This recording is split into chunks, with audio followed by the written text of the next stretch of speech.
আল্লাহ পাক আমাদেরকে এই জন্য সৃষ্টি করেন নাই যে একটা মেয়ের জন্য আত্মহত্যা করে ফেলবে নাকি।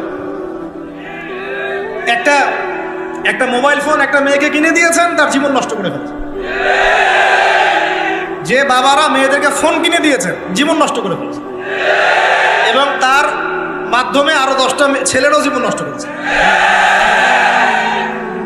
আর সত্যি কথা বলছি, এখন আমরা তো ঢাকা শহরে থাকি, মানে এখানে ছেলেদের চেয়ে মেয়েরা বেশি পথ।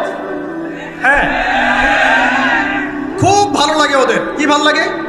একটা ছেলের সাথে বাইকে করে ঘুরবে, টাকা খসাবে, এখানে ওখানে ডেট করবে,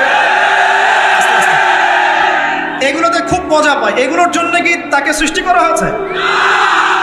আপনি বলেন এই মেয়েদেরকে আপনি যখন ঘরে নিয়ে আসবেন, আমি নারী বিদ্বেষী কথা বলছি না, নারীদেরকে আমরা অনেক অনেক সম্মান করি, অনেক শ্রদ্ধা করি। আর আমাকে জন্ম দিয়েছেন একজন নারী, আমাকে